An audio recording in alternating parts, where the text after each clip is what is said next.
Je vais vous lire la lecture dans Apocalypse 14, versets 9 à 13, qui nous dit « Et un autre troisième ange les suivit en disant d'une voix forte, « Si quelqu'un adore la bête et son image et reçoit une marque sur son front et sur sa main, il boira lui aussi du vin de la fureur de Dieu, versé sans mélange dans la coupe de sa colère, et il sera tourmenté dans le feu et le soufre devant les saints anges et devant l'agneau.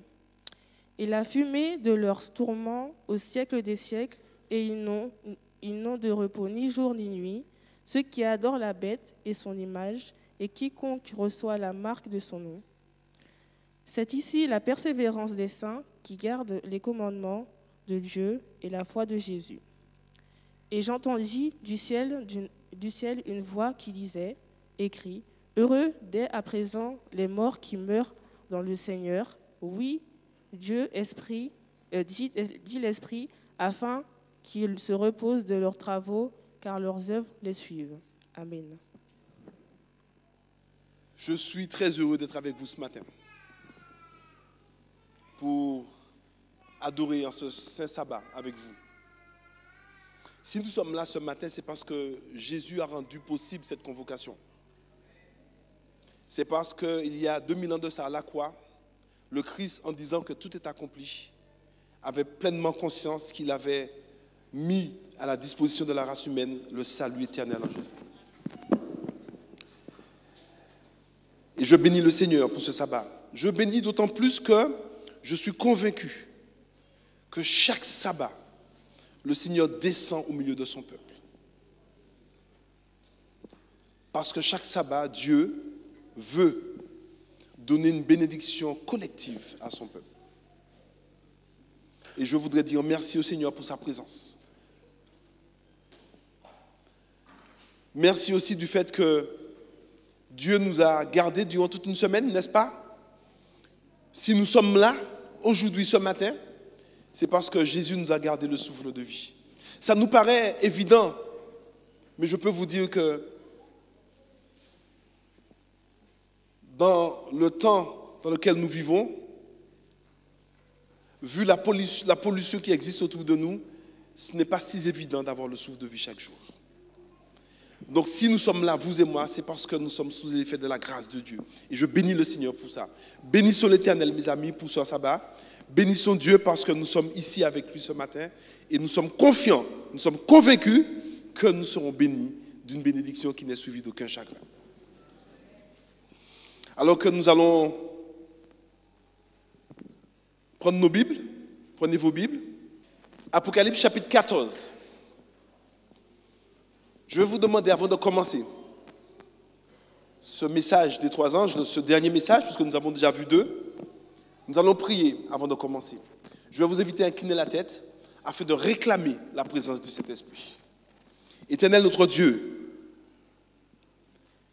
alors que nous sommes ici, dans ce lieu qui t'a été dédié, consacré, en ta présence, nous réclamons la présence de cet esprit maintenant, Seigneur. Qu'il soit présent, qu'il puisse agir puissamment dans chaque cœur et que ton nom seul soit glorifié dans nos vies.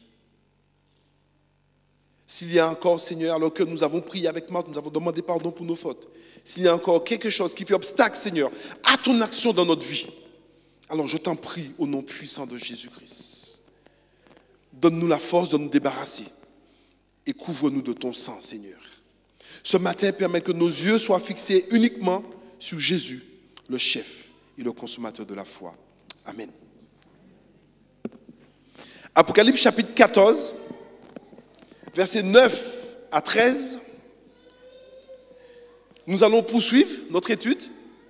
Nous avons vu les versets 6 jusqu'au verset 8. C'est-à-dire, nous avons vu le message du premier ange qui appelle la terre, toute nation, toute tribu, toute langue, tout peuple à craindre Dieu. Nous avons vu que craindre Dieu, c'est aimer Dieu, mais aussi c'est garder ses commandements. Ce message aussi appelle au jugement de Dieu, dit que le jugement de Dieu a commencé. Et nous avons effectivement expliqué le ministère du Christ succinctement dans le lieu très saint. nous avons vu aussi que le message du premier ange appelle aussi à l'adoration du sabbat. Adorer celui qui a fait le ciel, la terre, la mer et les sources d'eau. Donc effectivement, cette phrase s'inspire du décalogue, Exode 20, le 4e commandement, souviens-toi du jour de repos, car en 6 jours, voilà. Et donc le premier ange appelle à l'adoration de Dieu, la vraie adoration. Le deuxième ange dit que Babylone est tombée, et nous avons mis l'accent sur le fait que Babylone, effectivement, caractérise toutes ces communautés chrétiennes ou religieuses qui, avec leur fausse doctrine, enseignent des choses qui sont contraires à la Bible.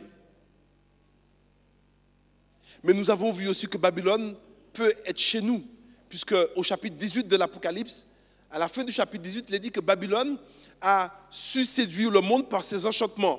Et on a fait remarquer que le mot ici, enchantement en grec, qui veut dire pharmakeia, pharmacie. Et ce mot signifie en grec tout ce qui est donné pour que l'esprit puisse se détourner de Dieu. Et donc, nous pouvons le constater aujourd'hui. La télé, par exemple, on peut passer 3-4 heures à la télé et une demi-heure avec Jésus, n'est-ce pas vrai? Non, c'est faux? Dites-moi, comment on réagit lorsqu'il n'y a plus d'électricité? On ne peut pas voir la télé. Est-ce qu'on est à l'aise? On a vu aussi que tout ce qui est Internet, il y a du bon comme du mauvais. En fait, Babylone agit dans tous les sens. Et que même nous, en tant que chrétiens, observateurs des commandements de Dieu, on peut aussi être sous le charme, sous l'influence de Babylone. Et donc, le message du deuxième ange s'adresse non seulement à ces communautés qui falsifient, je dirais, qui amputent la vérité de Dieu, mais ça s'adresse aussi à ceux et celles qui affirment être des observateurs des commandements de Dieu et qui, chez eux, sont effectivement en prise ou enchaînés par les effets de Babylone. Et donc ce matin, nous allons voir le message du troisième ange. Et qu'il me soit permis de vous dire que ce message, mes amis, le message du troisième ange comprend l'avertissement le plus solennel qui existe. C'est le message le plus redoutable jamais adressé à des mortels venant de la part de Dieu. En effet, lorsque ce message sera proclamé avec force, ce message va bouleverser le monde. Ce message aussi va susciter du même coup, je dirais, une réforme dans la vie des hommes et des femmes. La proclamation, la prédication de ce message va produire un abandon radical aux traditions humaines, un affranchissement des chaînes sociales et économiques. Et par-dessus tout, le message du troisième ange va, je dirais, pousser avec intensité à la célébration du jour de repos. Et donc, vu l'importance de ce message, vu la richesse de son contenu, ce matin, nous allons analyser ce message en deux parties. D'ailleurs, si vous lisez bien ce message, le message du troisième ange nous est exposé en deux parties, nettement distinctes. La première partie, en effet, s'adresse à ceux et celles qui, d'une manière toute particulière, vont s'entêter à adorer la bête et son image. Et le texte va leur signifier les conséquences terribles qui les attendent s'ils continuent à mépriser, je dirais en toute connaissance de cause, l'appel de la miséricorde divine. La deuxième partie de ce message, effectivement, met, je dirais, en exergue ce que je considère comme l'ultime démonstration du temps à la fin du peuple de Dieu. C'est ici la patience, ou c'est ici l'endurance du peuple de Dieu qui garde les commandements de Dieu et qui a la foi de Jésus. Alors, ainsi donc ce matin, nous allons simplement nous arrêter sur la première partie. Si quelqu'un adore la bête et son image. Et la deuxième partie, au verset 12, nous allons le voir lors d'une prochaine prédication, puisque ça vaut la peine de prendre le temps d'analyser cette partie.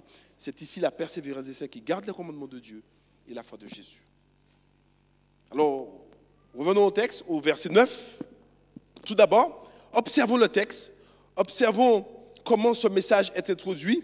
Et si vous regardez bien ce message, le message du troisième et du premier ange, eh bien, on a l'impression que les termes sont identiques. Un troisième ange les suivi en disant d'une voix comment? D'une voix forte, contrairement au deuxième ange. Et regardez les mots dont choisit Jean. Il dit, si quelqu'un, voyez, tout d'abord, le fait que ce message est proclamé avec une voix forte, l'auteur veut préciser ici que ou bien il veut mettre l'accent tout de suite sur l'importance vitale de l'œuvre du troisième ange. Ce message est incontournable. Deuxièmement, le fait qu'il dit que si quelqu'un, voyez, si vous lisez le message du premier ange, on a l'impression que ce message s'adresse d'une manière collective. Mais au troisième ange, si quelqu'un, ça veut dire que Dieu s'adresse à chaque personne individuellement. En réalité, par ce dernier appel, Dieu veut que l'humanité, Dieu veut que chaque individu puisse entendre cet appel, mais que chacun puisse aussi prendre position en toute connaissance de cause, soit pour ou soit contre. Le salut est individuel. Les amis ne pourront pas se positionner pour leurs amis. Les conducteurs religieux ne pourront pas non plus répondre pour leurs amis. Ni l'époux pour l'épouse, ni l'épouse pour l'époux, ni le fils pour la mère. Chaque personne devra prendre position pour soi-même, car le salut est individuel. Si quelqu'un adore la bête et son image. Et au verset 9, ça continue en disant, si quelqu'un adore la bête et son image, qu'est-ce qu'il dit? Et reçoit une marque sur son front et sous sa main, il boira lui aussi du vin de la fureur de Dieu, versé sans mélange dans la coupe de sa colère. Alors, il me semble, pour comprendre la nature de cette marque sur la main et sur le front, il nous faut tout d'abord identifier la bête et son image. Et pour comprendre, pour identifier cette bête et son image, il nous faut aller au chapitre précédent, c'est-à-dire au chapitre 13 du livre de l'Apocalypse, que je vous invite à prendre avec moi. Chapitre 13 du livre de l'Apocalypse. D'emblée, lorsque vous examinez ce chapitre, au verset 2, il est dit, d'abord le verset 1, « Puis je vis monter de la mer une bête qui avait 10 cornes et 7 têtes, et sous ces 10 cornes, 10 diadèmes, et sous ces têtes des noms de blasphème. Et la bête que je vis était semblable à un léopard, ses pieds étaient comme ceux d'un ours, et sa gueule comme une gueule de lion. » Ça vous rappelle rien? Alors, si vous lisez Daniel chapitre 7, vous allez voir que ce sont un peu les mêmes caractéristiques des traits des animaux ici. Le léopard, l'ours et le lion. Et si vous continuez, lorsque vous lisez Daniel chapitre 7, verset 8, verset 20, et comme ici au verset 5, il nous est dit qu'il fut donné une bouche qui proférait des paroles arrogantes et des blasphèmes. Et de Daniel chapitre 7, il dit aussi que cette bête avait quoi? Une bouche qui parlait avec arrogance.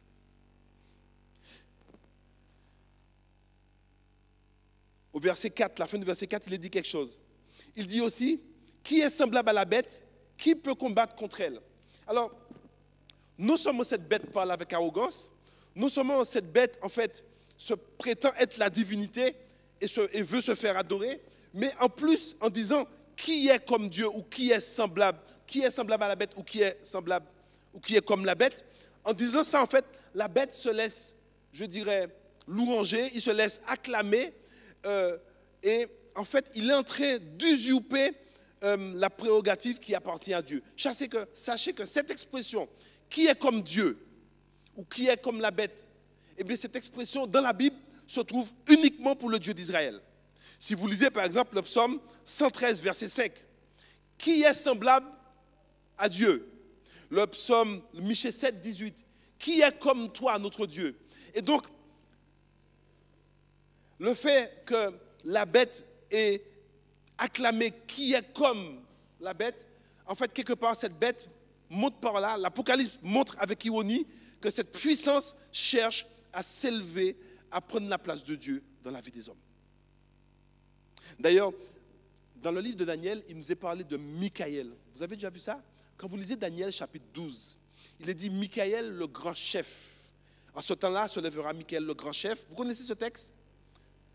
Eh bien, Michaël en hébreu veut dire qui est comme Dieu.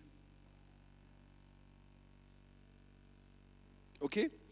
Et lorsque vous lisez encore le chapitre 13 de l'Apocalypse, le texte nous apprend que cette bête, cette puissance religieuse, cette puissance qui veut s'affirmer comme Dieu, va aussi opprimer le peuple de Dieu. Alors dans Daniel, on nous dit que cette bête va opprimer le peuple de Dieu pendant un temps, des temps et la moitié d'un temps. Ça veut dire combien d'années? 3 ans et demi. 3 ans et demi symbolique, c'est 42 mois. 42 mois, c'est 1260 jours, qui équivaut à 1260 années. Et ici, exactement, dans le chapitre 13, on dit la même chose. Cette bête aussi, il lui fut donné le pouvoir d'agir pendant 42 mois. Et sachez que ces 1260 années commencent vers l'an 538 et qui va s'achever en 1798. Connaissez un peu l'histoire, je ne vais pas m'attarder trop là-dessus ce matin. Mais aussi, l'Apocalypse donne un élément encore qui me paraît important. L'Apocalypse ici va dévoiler, et je dirais même avec une pointe d'ironie, l'identité de cette bête. Le texte nous dit au chapitre 13, verset 18, que le nombre de cette bête est quoi? 600 combien? 666. Alors, c'est vrai que je dois dire qu'il y a eu beaucoup de spéculations autour de ce chiffre. On a pris le nom effectivement Viceus Fidei pour mettre effectivement, on trouve 666. Mais vous savez qu'il y a eu des théologiens protestants qui ont pris le nom d'Ellen White et ils ont trouvé le même nombre en faisant la même chose. Et donc les frères quand même se sont approchés et leur ont dit, mais vous savez, c'est un chiffre d'homme, un chiffre de femme. Donc tout ça pour dire, c'est que la manière de comprendre ce chiffre, en fait, il faut le comprendre à la lumière de Jean. C'est très simple. Jean, mes amis, ici, parle dans un langage symbolique. Jean était un juif, n'est-ce pas? Et Jean emploie ce qu'on appelle des expressions liées à sa culture. Vous savez, dans la culture juive, les chiffres, les nombres, même le nom d'une personne a une signification. Par exemple, le nom de Jacob signifie trompeur, usurpateur, qui a été changé en Israël, qui veut dire vainqueur de Dieu. Ce n'est pas un nom comme Robert, comme Gaston, comme Teddy. Et de même que tout ce qui est chiffre, tout ce qui est nombre, aussi ça a une signification chez le juif. Par exemple, le chiffre 4 symbolise quoi? Oui. Le chiffre 4 symbolise la perfection à l'échelle humaine, l'humanité de Jésus-Christ. Le chiffre 3, c'est le chiffre de Dieu. La perfection à l'échelle Dieu 3 fois saint, à l'échelle divine. Et le chiffre 7, 4 plus 3, la plénitude. Et le chiffre 6 alors. Rappelez-vous de la statue de Daniel, une statue de 6 coudées, de large de 6 coudées. Ça symbolise quoi le chiffre 6? Symbolise l'homme sans Dieu. Et ici, regardez bien le rythme. Le chiffre 6, l'homme sans Dieu, est répété combien? 3 fois. Sachant que le chiffre 3, c'est le chiffre de Dieu. Dieu 3 fois, c'est Apocalypse 4, verset 8. Et donc, Jean veut montrer par là le fait que le chiffre 3, le chiffre 6, 666, est répété 3 fois. Il veut montrer bien qu'ici, on a bien affaire à une puissance humaine, qui veut se faire passer pour Dieu, qui veut s'élever au niveau de Dieu et qui veut prendre la place de Dieu dans le cœur des hommes et des femmes. C'est une puissance humaine, une puissance religieuse, mais qui veut se faire passer pour Dieu. Déjà dans l'expression qui est comme la bête, c'est que par là il veut montrer que voilà, c'est lui Dieu. Et aujourd'hui, mes amis, on n'a pas besoin d'être érudit pour comprendre de qui il s'agit. Il s'agit bien sûr du système papal, de la papauté qui se fait passer pour être le vicaire du Fils de Dieu, alors que dans l'évangile de Jean, Jésus dit que c'est le Saint-Esprit qui est le vicaire qui remplace. Il se fait appeler le Saint-Père. Or, Jésus dit dans la Bible, n'appelez personne Père si ce n'est celui qui est dans le ciel. Donc ici, en effet, nombre de commentateurs, ils ont identifié pleinement, et ici le texte nous montre bien sûr que c'est ce système papal qui effectivement est représenté par cette bête qui monte de la terre. Mais le texte nous parle également de l'image de la bête. Vous avez vu, si quelqu'un adore la bête et son image. Donc, si l'image de la bête, en fait, la bête, il y a la bête et il y a son image. Cela veut dire en fait que l'image de la bête n'est ni plus ou moins une réplique du système papal, n'est-ce pas vrai? Lorsqu'on te dit que tu as l'image de ton père, c'est que tu es une réplique de ton papa. Si c'est un compliment, alléluia. Mais bon, si ce n'est pas, c'est un peu plus embêtant. Et donc ici, la bête, en fait, si c'est une réplique du système papal, c'est que ce système, l'image de la bête, est forcément caractérisée par des traits similaires de la bête, des traits similaires de la papauté. Et puisque cette papauté, c'est un système religieux, ou même, je dirais, un système politico-religieux, l'image de la bête, forcément, elle aussi, est le même système. C'est pas vrai? En tous les cas, les deux doivent s'entendre sur des points concernant la religion. Par exemple, les mêmes doctrines, telles que l'immortalité de l'âme, par exemple, telles que le faux sabbat, etc. Et en fait, ce système, l'image de la bête, en fait, représente toutes ces communautés religieuses, chrétiennes, apostates, qui, de par leur doctrine, marchent dans les pas de la Rome papale. Si quelqu'un adore la bête et son image. Lisons ce que Ellen White dit à propos de l'image de la bête. Est-ce qu'on peut mettre le PowerPoint?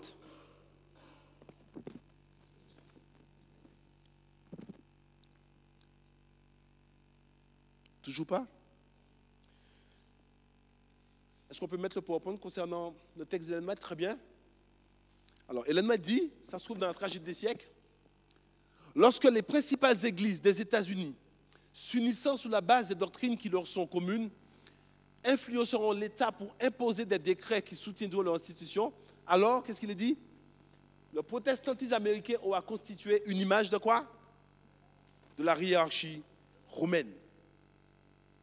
Notons que, elle dit, notons que c'est un pouvoir à venir, l'image de la bête, n'est-ce pas? Parce qu'il nous faut être prudent dans ce qu'on dit pour ne pas stigmatiser les gens. C'est un pouvoir à venir. Parce que je crois qu'aujourd'hui, qu'il y a dans toutes les communautés chrétiennes des personnes sincères, de chrétiens pieux qui aiment Dieu de tout leur cœur et qui l'adorent en fonction de la lumière qu'ils ont reçue. Et j'aimerais quand même vous montrer quelques textes d'Ellen White à ce sujet pour qu'on soit au clair. Est-ce qu'on peut me mettre les deux? Il y a aujourd'hui d'authentiques chrétiens dans toutes les églises, sans accepter la communion catholique romaine, qui, avec comment? Honnêteté, croient que le rendez-vous du sabbat de Dieu est le dimanche. Dieu accepte la sincérité de leurs intentions et l'intégrité de leur foi. Suivant, Dieu a quoi? Beaucoup d'enfants dans les autres églises protestantes et beaucoup d'autres dans l'église catholique. Elle dit beaucoup. Ces croyants désirent davantage obéir à la lumière et tirer le meilleur parti possible de leur connaissance que grand nombre d'adventistes, observateurs du sabbat qui, eux, ne marchent pas dans la lumière. Est-ce qu'on est au clair là-dessus, mes amis? Ce pouvoir, c'est une puissance à venir. Parce qu'il y a encore des enfants de Dieu. Et Dieu doit les faire venir. Parce qu'en fait, le jour où le message du troisième ange deviendra un grand cri, alors ces personnes vont s'empresser à obéir à Dieu. Ils vont s'empresser à s'avancer et rejoindre le peuple de Dieu. Et c'est donc, après avoir identifié la bête et son image, la bête qui est ce système papal, et l'image de la bête qui, effectivement, symbolise ces églises chrétiennes qui, à un moment donné, vont tendre la main par-dessus le précipice à la puissance papale pour pouvoir imposer des décrets. Alors, nous allons essayer maintenant d'identifier c'est quoi la marque de la bête. Qu'est-ce que c'est la marque de la bête? Ici encore, concernant cette marque, beaucoup de choses ont été dites, n'est-ce pas? Certaines personnes pensent que c'est une puce qu'on va placer sous la peau de chaque individu. D'autres disent que, en fait, c'est d'autres parlent d'un ordinateur géant qui se trouve déjà aux États-Unis, qui s'appelle la bête, et que cet ordinateur sera capable d'identifier chaque être humain. Peut-être. Mais en réalité, qu'en est-il? Qu'est-ce que le texte veut nous dire? Sachez une chose ici. Le texte parle d'adoration. Parce que le conflit cosmique tourne autour de l'adoration. En effet, l'ennemi cherche de tout temps à attirer l'adoration à lui, n'est-ce pas? Et or, la Bible nous apprend que l'adoration, c'est à Dieu seulement. C'est Dieu seul qu'il faut adorer, n'est-ce pas? Et donc, le conflit tourne autour de l'adoration. Et que, il faut savoir que l'essence même de l'adoration, l'essence même du culte d'adoration, c'est un acte volontaire d'abandon de soi à Dieu, d'une soumission totale à la volonté de Dieu. En fait, l'adoration, c'est un don total de soi. C'est un principe de vie. C'est une loyauté fondamentale, une obéissance pleine aux principes et aux commandements de Dieu. Et donc, le fait que le texte nous dit ici que ceux qui cherchent à adorer la bête en ayant sur leur main droite une marque et sur le fond, cela tout simplement fait référence au texte biblique. Il n'y a pas besoin d'aller chercher l'ordinateur pour voir quoi que ce soit, d'aller voir si c'est un ordinateur qui s'appelle la bête. Sachez que tout ce que fait l'ennemi, il ne fait qu'imiter, il ne crée rien. L'histoire de marque sur le fond, sur la main, lisez Deutéronome chapitre 6, verset 8, je vous invite à prendre. Deutéronome chapitre 6, verset 8. On va lire 6 à 8. Deutéronome 6, verset 6 à 8. Il est dit, « Et ces commandements que je te donne aujourd'hui seront dans ton cœur. Tu les inculqueras à tes enfants, et tu en parleras quand tu seras dans ta maison, quand tu iras en voyage, quand tu te coucheras et quand tu te lèveras. Tu les liras comme un signe sous tes mains, et ils seront comme des frontaux entre tes yeux. » Tu les liras comme un signe sous tes mains, et ils seront comme des frontaux entre tes yeux. Voyez, l'intention, je dirais, de la bête est claire ici. C'est de faire que tous les humains, sans exception, puissent se soumettre totalement à sa volonté. C'est-à-dire être dans une obéissance totale à sa loi. De la même manière que les enfants d'Israël avaient été appelés à se soumettre à la loi de Dieu sur la main et sur le front, c'est-à-dire dans l'acte, dans les actes et la pensée, de la même manière, la bête aussi va utiliser le même principe pour montrer visiblement, distinctement ceux et celles qui l'adorent. Et donc cela est forcément en relation avec la loi de la bête. Et donc, mes amis, il n'y a pas besoin d'aller plus loin. Bon nombre d'interprètes aujourd'hui ont démontré que l'institution du dimanche répondait parfaitement à ce critère. En fait, le dimanche n'est pas seulement le jour officiel du repos hebdomadaire. Le dimanche est aussi le signe visible des convictions religieuses de ceux qui l'observent. Le dimanche est la marque par excellence de l'autorité papale. Le dimanche est la création exclusive de la Rome papale. De même que dans la loi de Dieu, le 4e commandement qui prescrit l'observation du sabbat, le 7e jour de la semaine, comme mémorial de la création, le sabbat aussi également constitue un signe distinctif des vrais adorateurs de Dieu. Lisez Ézéchiel 20, verset 20 qui dit « Sanctifiez mes sabbats, observez mes sabbats, et ils seront un signe entre vous et moi. »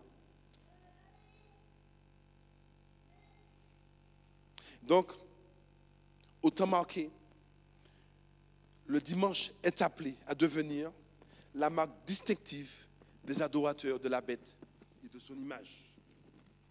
Oui, le dimanche et le sabbat, le vrai sabbat, serviront un jour de signe pour démarquer les deux catégories d'adorateurs. Ceux qui adorent Dieu et ceux qui adorent la bête et son image. Et je peux vous dire qu'à ce temps-là, l'attention sera vraiment attirée sur la lumière du sabbat, puisque le message du 3e ange deviendra un grand cri. Le sabbat sera révélé pleinement aux hommes et aux femmes, le sabbat de l'Éternel. Et cette lumière qui se révèle du sabbat va révéler aussi notre réalité. Cette lumière du sabbat va révéler le ministère que le Christ est en train d'accomplir pour nous aujourd'hui dans le sanctuaire céleste, dans le lieu très saint. Et les hommes et les femmes qui vont entendre ce message, ils sauront que Jésus est en train d'intercéder pour eux. Ils sauront qu'eux aussi doivent prendre position pour Jésus. Ils doivent prendre position parce que quand Jésus aura terminé son intercession dans le lieu très saint, alors il n'y aura plus de possibilité de repentance. La porte de la grâce sera fermée. Mais l'ennemi aussi ne va pas chômer en ces temps-là. Puisque alors que la lumière du sabbat va se révéler, des hommes et des femmes seront tiraillés, des familles seront divisées probablement parce que certaines personnes voudront obéir, parce qu'il y aura de la puissance derrière. L'ennemi aussi, lui aussi, aura sa réplique. Laissez-moi vous lire une déclaration que j'ai lue dans Testimony to Minister on Gospel Worker. C'est un livre que je vous invite à voir. C'est vrai que c'est en anglais, mais vous pouvez comprendre. Vous pouvez demander à quelqu'un d'autre de traduire pour vous. Est-ce que je peux avoir le PowerPoint pour vous lire ce qu'elle dit à ce niveau-là? Ainsi dit le grand séducteur. Voyez, alors que le message avance à grands pas, mais lui aussi il va se mettre au travail. Nous devons surveiller ceux qui appellent l'attention du peuple sur le sabbat de Jéhovah. Parce qu'ici, Ellen White est en train de rapporter une conversation que l'ennemi a dans son conseil avec ses anges. Ils conduiront beaucoup à voir les revendications de la loi de Dieu. Et la même lumière qui révèle le vrai sabbat révèle aussi le ministère du Christ dans le sanctuaire céleste. Et montre que le dernier travail pour le salut de l'homme se poursuit maintenant. Tenez les esprits des gens dans l'obscurité jusqu'à ce que ce travail soit terminé et nous sécuriserons le monde et l'Église. Et plus, à la page 473, elle dit « J'influencerai les pasteurs populaires pour détourner l'attention de leurs auditeurs des commandements de Dieu. Ce que les Écritures déclarent être une loi parfaite de la liberté sera représenté comme un joug de servitude. » Voilà ce qui va se passer. J'aimerais vous faire remarquer que le texte nous dit au début, comme nous l'avions dit, que ce message doit être proclamé avec une voix forte, c'est-à-dire avec la puissance du Saint-Esprit. En effet, mes amis, si ce message doit être proclamé avec la puissance du Saint-Esprit, cela implique de facto que les hommes et les femmes, les messagers de ce message, doivent être intègres, totalement morts à soi-même. En fait, cela implique que leur vie, pour moi, leur vie doit être un exemple.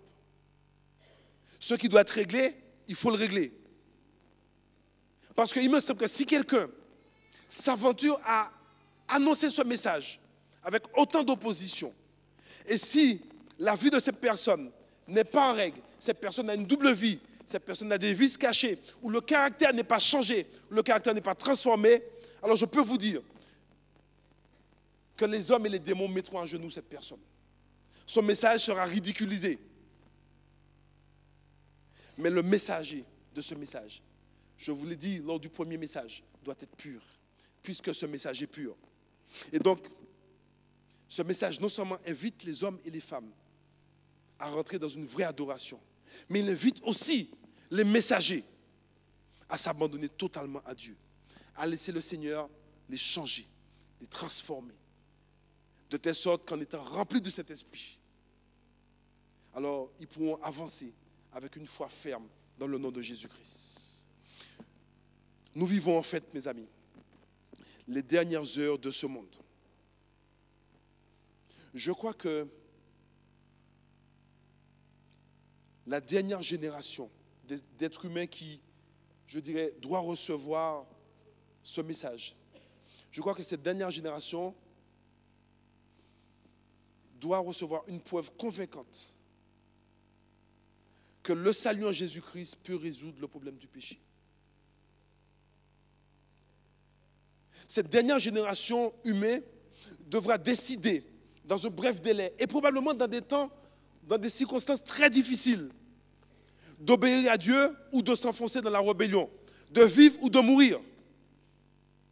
Cette génération, effectivement, devra pleinement comprendre l'enjeu. Et il me semble que la seule façon de bien comprendre l'enjeu, la seule manière où cela pourra être révélé pleinement pour eux, c'est la façon dont le peuple de Dieu vit sa foi.